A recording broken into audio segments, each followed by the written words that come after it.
गणेश और कार्तिकेय का जन्म तथा कार्तिकेय द्वारा तारकासुर का वध। पुलस्त्य जी कहते हैं, राजन। तदंतर भगवान शंकर पार्वती देवी के साथ नगर के रमणीय उद्यानों तथा एकांत वनों में विहार करने लगे। देवी के प्रति उनके हृदय में बड़ा अनुराग था। एक समय की बात है, गिरिजा ने सुगंधित तेल और चूर्ण से अपने शरीर में उपटन लगवाया और उससे जो मैल गिरा उसे हाथ में उठाकर उन्होंने एक पुरुष की आकृति बनाई, जिसका मुंह हाथी के समान था। फिर खेल करते हुए भगवती शिवा ने उसे गंगाजी के जल में डाल दिया। गंगाजी पार्वती को अपनी सखी मानती थी। उनके जल में पड़ते ही वह पुरुष बढ़कर विशालकाय हो गया। पार्वती देवी ने उसे पुत्र कहकर पुकारा। फिर गंगाजी ने भी पुत्र कहकर संबोधित किया। देवताओं ने गांगे कहकर सम्मानित किया। इस प्रकार गजानन देवताओं के द्वारा पूजित हुए। ब्रह्मा जी ने उन्हें गणों का आधिपत्य प्रदान किया। तत्पश्चात परम सुंदरी शिवा देवी ने खेल में ही एक वृक्ष बनाया।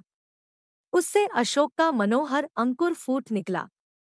सुंदर मुखवाली पार्वती ने उसका मंगल संस्कार किया। तब इंद्र के पुरोहित बृहस्पति आदि ब्राह्मणों, देवताओं तथा मुनियों ने कहा, देवी बताइए, वृक्षों के पौधे लगाने से क्या फल होगा। यह सुनकर देवी का शरीर हर्ष से पुलकित हो उठा। वे अत्यंत कल्याणमय वचन बोली, जो विज्ञ पुरुष ऐसे गांव जहाँ जल का अभाव हो कुआं बनवाता है, वह उसके जल की जितनी बूंदें हों उतने वर्ष तक स्वर्ग में निवास करता है। 10 कुओं के समान एक बावली, 10 बावलियों के समान एक सरोवर, 10 सरोवरों के समान एक कन्या और 10 कन्याओं के समान एक वृक्ष लगाने का फल होता है। यह शुभ मर्यादा नियत है। यह लोक को उन्नति के पथ पर ले जाने वाली है। माता पार्वती देवी के यों कहने पर बृहस्पति आदि ब्राह्मण उन्हें प्रणाम करके अपने अपने निवास स्थान को चले गए। उनके जाने के पश्चात भगवान शंकर पार्वती के साथ अपने भवन में गए। उस भवन में चित्त को प्रसन्न करने वाले ऊंचे ऊंचे चौबारे, अटारियां और गोपुर बने थे। वेदियों पर मालाएं शोभा पा रही थी। सब और सोना जड़ा था। महल में पुष्प बिखेरे हुए थे, जिनकी सुगंध से उन्मत्त होकर भ्रमरगण गुंजार कर रहे थे। उस भवन में भगवान श्री शंकर को पार्वती जी के साथ निवास करते 1000 वर्ष व्यतीत हो गए। तब देवताओं ने उतावले होकर अग्निदेव को श्री शंकर जी की चेष्टा जानने के लिए भेजा। अग्नि ने तोते का रूप धारण करके, जिससे पक्षी आते जाते थे, उसी छिद्र के द्वारा शंकर जी के महल में प्रवेश किया और उन्हें गिरिजा के साथ एक शैया पर सोते देखा। तत्पश्चात देवी पार्वती शैया से उठकर कौतूहलवश एक सरोवर के तट पर गई, जो सुवर्णमय कमलों से सुशोभित था। वहां जाकर उन्होंने जलविहार किया। तदंतर वे सखियों के साथ सरोवर के किनारे बैठीं और उसके निर्मल पंकज से सुशोभित स्वादिष्ट जल को पौने की इच्छा करने लगी। इतने में ही उन्हें सूर्य के समान तेजस्विनी 6 कृतिकाएं दिखाई दी। वे कमल के पत्ते में उस सरोवर का जल लेकर जब अपने घर को जाने लगी, तब पार्वती देवी ने हमें भरकर कहा, देवियों, कमल के पत्ते में रखे हुए जल को मैं भी देखना चाहती हूँ। ये बोली सुमुखी, हम तुम्हें इसी शर्त पर जल दे सकती हैं कि तुम्हारे प्रिय गर्भ से जो पुत्र उत्पन्न हो, वह हमारा भी पुत्र माना जाए एवं हमें भी मातृभाव रखने वाला तथा हमारा रक्षक हो। वह पुत्र तीनों लोकों में विख्यात होगा। उनकी बात सुनकर गिरिजा ने कहा, अच्छा, ऐसा ही हो। यह उत्तर पाकर कृतिकाओं को बड़ा हर्ष हुआ और उन्होंने कमलपत्र में स्थित जल में से थोड़ा पार्वती जी को भी दे दिया। उनके साथ पार्वती ने भी क्रमशः उस जल का पान किया। जल पीने के बाद तुरंत ही रोगशोक का नाश करने वाला एक सुंदर और अद्भुत बालक भगवती पार्वती की दाहिनी कोख फाड़कर निकल आया।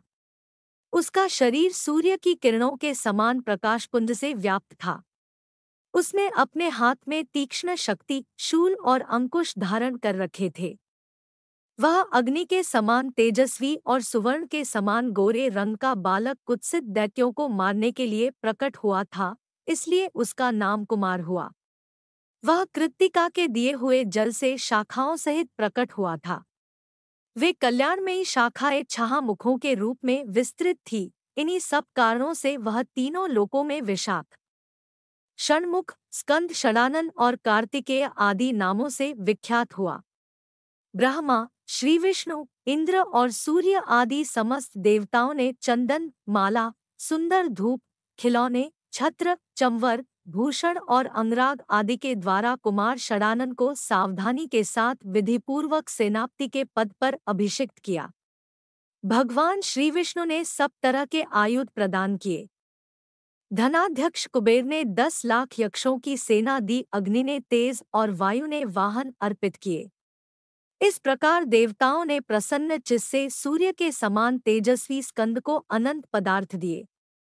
तत्पश्चात वे सब पृथ्वी पर घुटने टेककर बैठ गए और स्तोत्र पढ़कर वरदायक देवता पहानन की स्तुति करने लगे। स्तुति पूर्ण होने के पश्चात कुमार ने कहा, देवताओं, आप लोग शांत होकर बताइए, मैं आपकी कौन सी इच्छा पूरी करूं? यदि आपके मन में चिरकाल से कोई असाध्य कार्य करने की भी इच्छा हो तो कहिए। देवता बोले, कुमार, तारक नाम से प्रसिद्ध एक दैत्यों का राजा है, जो संपूर्ण देवकुल का अंत कर रहा है। वह बलवान, अजेय, तीखे स्वभाव वाला, दुराचारी और अत्यंत क्रोधी है। सबका नाश करने वाला और दुर्दमनीय है। अतः आप उस दैत्य का वध कीजिए। यही एक कार्य शेष रह गया है, जो हम लोगों को बहुत ही भयभीत कर रहा है। देवताओं के यों कहने पर कुमार ने तथास्तु कहकर उनकी आज्ञा स्वीकार की और जगत के लिए कंटक्रूप तारकासुर का वध करने के लिए वे देवताओं के पीछे पीछे चले। उस समय समस्त देवता उनकी स्तुति कर रहे थे। तदंतर कुमार का आश्रय मिल जाने के कारण इंद्र ने दानवराज तारक के पास अपना दूत भेजा। वहां जाकर दूत ने उस भयानक आकृति वाले दैत्य से निर्भयता पूर्वक कहा, तारकासुर, देवराज इंद्र ने तुम्हें यह कहलाया है कि देवता तुमसे युद्ध करने आ रहे हैं। तुम अपनी शक्ति भर प्राण बचाने की चेष्टा करो। यूं कहकर जब दूत चला गया, तब दानव ने सोचा, हो न हो इंद्र को कोई आश्रय अवश्य मिल गया है, अन्यथा वे ऐसी बात नहीं कह सकते थे। इंद्र मुझ पर आक्रमण करने आ रहे हैं। वह सोचने लगा, ऐसा कौन अपूर्व योद्धा होगा जिसे मैंने अब तक परास्त नहीं किया है। तारकासुर इसी चिंता में व्याकुल हो रहा था। इतने में ही उसे सिद्ध वंदियों के द्वारा गाया जाता हुआ किसी का यशोगान सुनाई पड़ा, जो हृदय को दोहखत प्रतीत होता था, जिसके अक्षर कड़वे जान पड़ते थे। बंदीगण कह रहे थे, महासेन, आपकी जय हो। आपके मस्तक की चंचल शिखाएं बड़ी सुंदर दिखाई देती है। विग्रह को कांति नूतन एवं निर्मल कमलदल के समान मनोरम जान पड़ती है। आप दैत्यवंश के लिए दुहसा दावानल के समान है। प्रभु विशाख, आपकी जय हो। तीनों लोकों के शोक को शमन करने वाले 7 दिन की अवस्थाक बालक, आपकी जय हो। संपूर्ण विश्व की रक्षा का भार वहन करने वाले दैत्य विनाशक स्कंद, आपकी जय हो। देववंद्य द्वारा उच्चारित यह विजय घोष सुनकर तारकासुर को ब्रह्माजी के वचन का स्मरण हो आया। बालक के हाथ से वध होने की बात याद करके वह दैत्य शोकाकुल हृदय से अपने महल के बाहर निकला। उस समय बहुत से वीर उसके पीछे पीछे चल रहे थे। कालनेमी आदि दैत्य भी थर्रा उठे। उनका हृदय भयभीत हो गया। वे अपनी अपनी सेना में खड़े होकर व्यग्रता के कारण चकित हो रहे थे। तारकासुर ने कुमार को सामने देखकर कहा, बालक, तू क्यों युद्ध करना चाहता है? जा, गेंद लेकर खेल। तेरे ऊपर जो यह महान बुद्ध की विभीषिका लादी गई है, यह तेरे साथ बड़ा अन्याय किया गया है। तू अभी निरा बच्चा है, इसीलिए तेरी बुद्धि इतनी अल्प समझ रखने वाली है। कुमार बोले, तारक सुनो, यहाँ अधिक बुद्धि लेकर शास्त्रार्थ नहीं करना है। भयंकर संग्राम में शस्त्रों के द्वारा ही अर्थ की सिद्धि होती है, बुद्धि के द्वारा नहीं। तुम मुझे शिशु समझकर मेरी अवहेलना न करो। सांप का नन्हा सा बच्चा भी मौत का कष्ट देने वाला होता है। प्रभातकाल के बालसूर्य की ओर देखना भी कठिन होता है। इसी प्रकार मैं बालक होने पर भी दुर्जव हूँ, मुझे परास्त करना कठिन है। दैत्य, क्या थोड़े अक्षरों वाले मंत्र में अद्भुत शक्ति नहीं देखी जाती? कुमार की यह बात समाप्त होते ही दैत्य ने उनके ऊपर मुद्गर का प्रहार किया, परंतु उन्होंने अमोघ तेज वाले चक्र के द्वारा उस भयंकर अस्त्र को नष्ट कर दिया। तब दैत्यराज ने लोहे का भिंदीपाल चलाया, किंतु कार्तिकेय ने उसको अपने हाथ से पकड़ लिया। इसके बाद उन्होंने भी दैत्य को लक्ष्य करके भयानक आवाज करने वाली गदा चलाई। उसकी चोट खाकर वह पर्वताकार दैत्य तिलमिला उठा। अब उसे विश्वास हो गया कि यह बालक दुहसा एवं दुर्जय वीर है। उसने बुद्धि से सोचा, अब निःसंदेह मेरा काल आ पहुंचा है। उसे कंपित होते देख कालनेमी आदि सभी दैत्यपति संग्राम में कठोरता धारण करने वाले कुमार को मारने लगे, परंतु महातेजस्वी कार्तिकेय को उनके प्रहार और विभीषिकाएं छू भी नहीं सकी। उन्होंने दानव सेना को अस्त्र शस्त्रों से विदीर्ण करना आरंभ किया। उनके अस्त्रों का कोई निवारण नहीं हो पाता था। उनकी मार खाकर कालनेमी आदि देवशत्रु युद्ध से विमुख होकर भाग चले डॉट। इस प्रकार जब दैत्यगण आहत होकर चारों ओर भाग गए और किन्नरगण विजय गीत गाने लगे, उस समय अपना उपहास जानकर तारकासुर क्रोध से अचेतसा हो गया।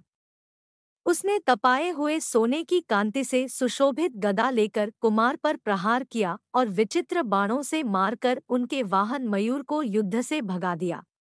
अपने वाहन को रक्त बहाते हुए भागते देख कार्तिकेय ने सुवर्णभूषित निर्मल शक्ति हाथ में ली और दानवराज तारक से कहा, खोटी बुद्धि वाले दैत्य, खड़ा रह, खड़ा रह, जीते जी इस संसार को भर आंख देख ले। अब मैं अपनी शक्ति के द्वारा तेरे प्राण ले रहा हूँ, तू अपने कुकर्मों को याद कर। यूं कहकर कुमार ने दैत्य के ऊपर शक्ति का प्रहार किया।